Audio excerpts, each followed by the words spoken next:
that V-band clamp on the exhaust broke, and I had all the heat from that exhaust coming out.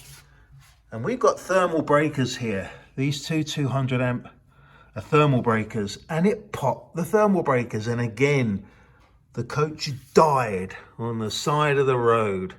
And it takes a lot of pressure to reset those thermal breakers once they cool down. And I didn't realize what had actually caused it until I looked up there. Have a look at that V-band clamp, and sure enough, it had broken, and the exhaust tube had come apart, and it was just blowing hot air around here. And the trouble is, getting in there is almost impossible. And sitting on the side of the road trying to get that V-band clamp with hooked up with a couple of nuts and bolts to clamp it back together, because the bolt had rusted away and just snapped. The V-band clamp is stainless, but the bolt was not for some reason.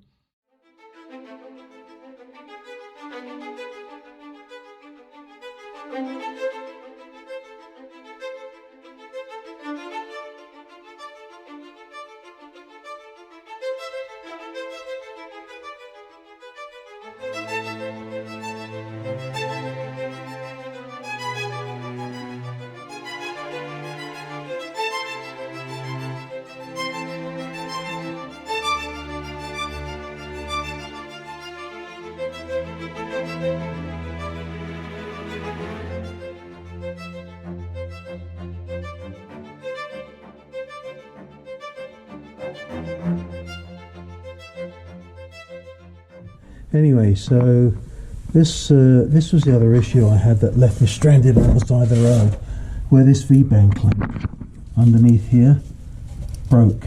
The bolt broke, and this bolt that you can see sitting there at the moment was one that I put on at the side of the road, and it took so long because there's literally no access in here to get to it. So this is what happened to me on the side of the road. This V-band clamp bolt snapped. The V-band came loose, the exhaust lifted up off of the flange, and it's blowing hot air directly out onto all the electrics. It actually got so hot through this panel that it melted the mud flap on the other side of the panel there. The problem you can see here, you can't get this V-band clamp out. There is no room.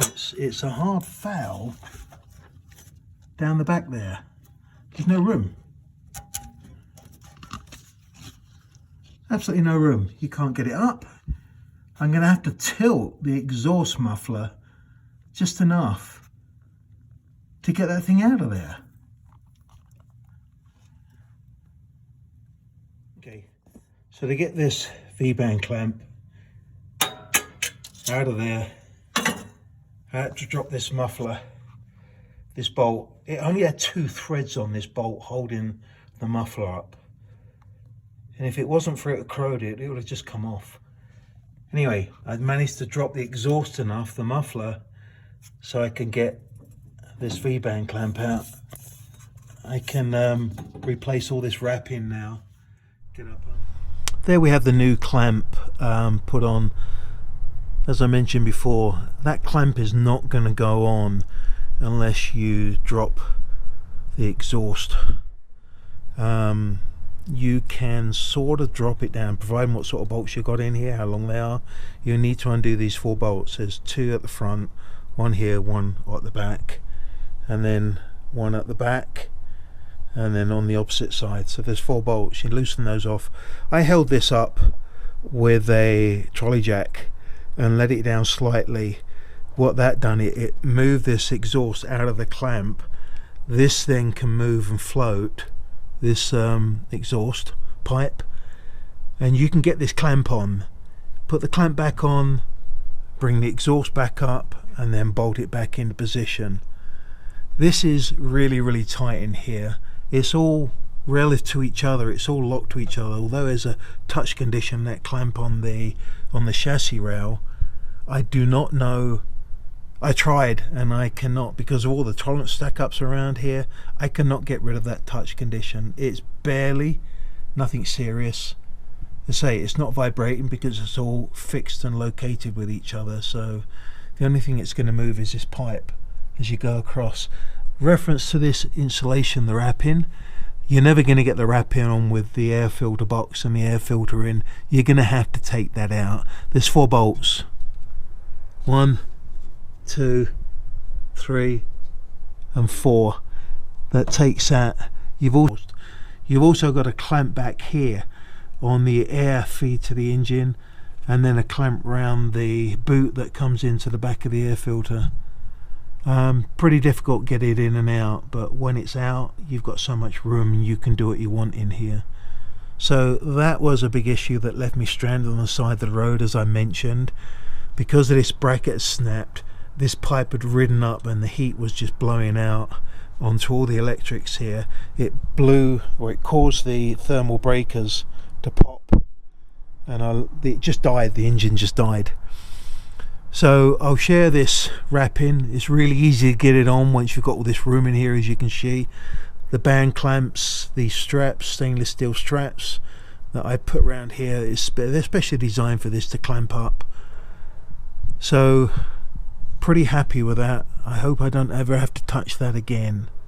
Okay, so here is the completed project. Everything's back in.